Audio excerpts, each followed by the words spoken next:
ایک بھائی نے یہ سوال کیا ہے کہ 10 محرم الحرام کو یہ کھچڑا بنانے کی پرمپرا کہاں سے آئی ہے؟ کیا کربلا میں کھچڑا بنایا تھا جسے ہم حلیم بھی کہتے ہیں اور دلیم بھی کہتے ہیں؟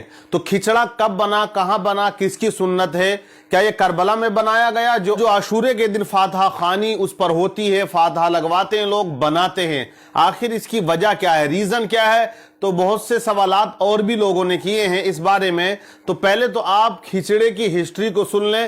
یہ کھچڑا بنانا 10 محرم الحرام کو یہ کس کی سنت ہے؟ یعنی عاشورے کے دن جب ہم کھچڑا بناتے ہیں، حلیم بناتے ہیں، فاتحہ خوانی لگاتے ہیں اور اس کو کھاتے بھی ہیں، تو کھچڑا حضرت نوح علیہ السلام کی سنت ہے، کیونکہ حضرت نوح علیہ السلام کی جو کشتی تھی وہ 6 مہینے کے بعد جود پہاڑ سے جا کے لگی، کیونکہ جب پوری دنیا کے اندر طوفان آ گیا اور ساری دنیا میں پانی ہی پانی ہو گیا، 40 گز اونچا پانی پہاڑوں سے اوپر نکل گیا تھا۔ آپ اندازہ لگائیں کہ کتنا پانی اس وقت ہو گیا ہوگا۔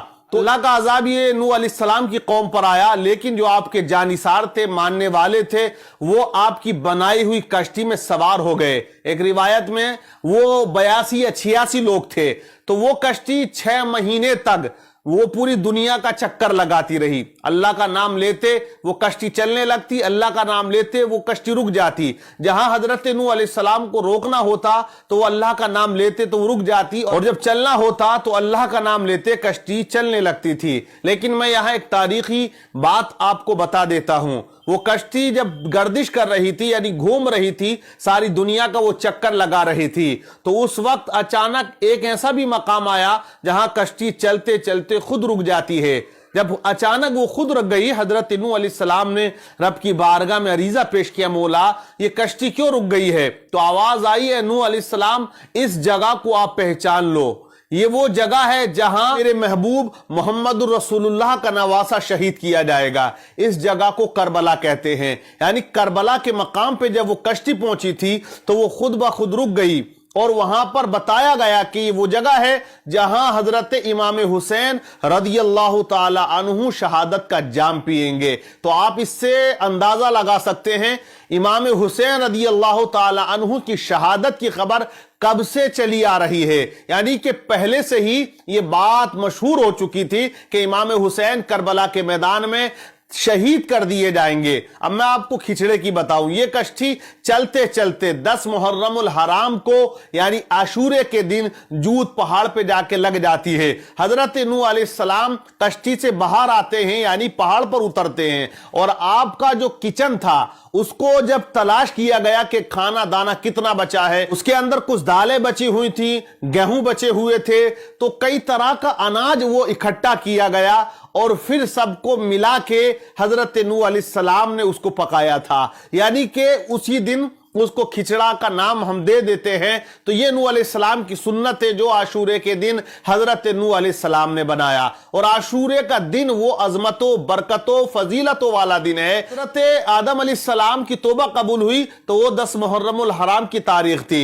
حضرت ابراہیم علیہ السلام اگر پیدا ہوئے 10 محرم الحرام کی تاریخ تھی۔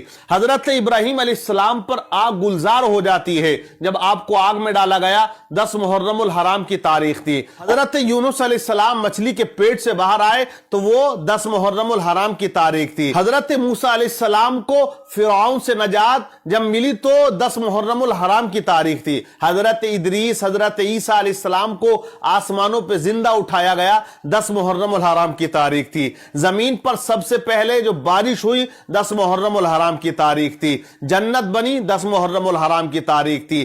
آسمان، زمین، چاند و سورج بنائے گئے 10 محرم الحرام کی تاریخ تھی۔ مطلب 10 محرم الحرام کا جو دن ہے، جو تاریخ ہے، جسے عاشورہ کہتے ہیں، بڑی عظمتوں والا ہے۔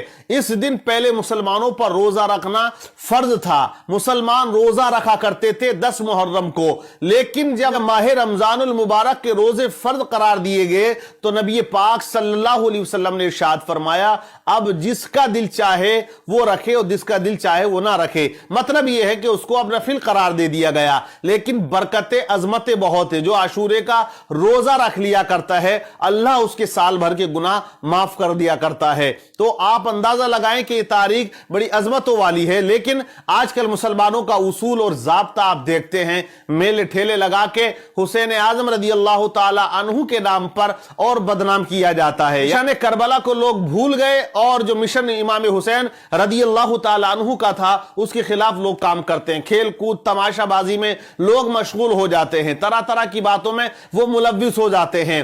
لیکن بہت کم لوگ ایسے جو روزہ رکھتے ہیں. عموماً مجھے لگتا ہے زیادہ تعداد میں عورتیں ان باتوں میں زیادہ آگئے ہیں مردوں کے مقابلے, کہ مرد کم تعداد میں عاشورے کا روزہ رکھتے ہیں لیکن عورتیں اسلامی بہنیں جو ہیں وہ زیادہ تعداد میں عاشورے کا روزہ رکھتی ہیں. لیکن میں کہوں گا کہ مرد حضرات بھی جو ہیں وہ عاشورے کا روزہ رکھا کریں. وہ دن جس دن کا روزہ پہلے ہم پہ فرض تھا اس کی فضیلت کتنی ہو سکتی ہے, کیونکہ ایک حدیث پاک میں ہے اللہ کے نبی ارشاد فرماتے ہیں کہ رمضان کے روزے کے بعد اگر کسی روزے کا درجہ زیادہ ہے تو وہ عاشورے کے روزے کا درجہ زیادہ ہے. یعنی ماہ رمضان المبارک کے روزے کا مقابلہ تو کوئی روزہ نہیں کر سکتا ہے. کسی بھی دن آپ رکھیں لیکن ماہ رمضان المبارک کے روزے کی بڑی فضیلت ہے. لیکن اس کے بعد میں اگر کسی روزے کو فضیلت عطا کی گئی ہے تو وہ عاشورے کے روزے کی ہے. عاشورے کا وہی دن ہے کہ جس دن قیامت بھی آنی ہے. آپ اندازہ لگائیں قیامت جب آئے گی تو وہ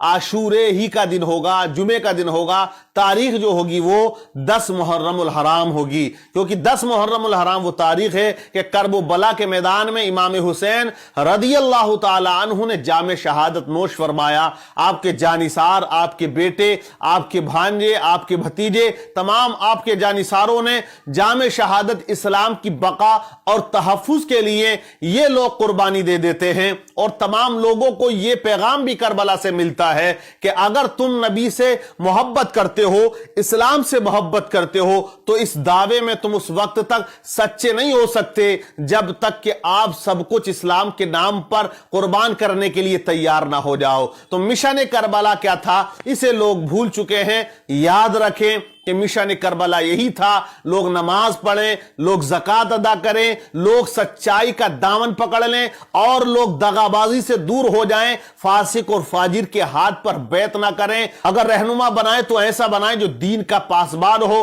شریعت پر عمل کرنے والا ہو. کہ اپنی آواز کو تلوار کی جھنکار بنا لو. جینا ہے اس دور میں تو ایمان کو ہتھیار بنا لو. وہ شخص جسے دیکھ کر اللہ کی یاد آئے اسی شخص کو تم قوم کا سردار بنا لو.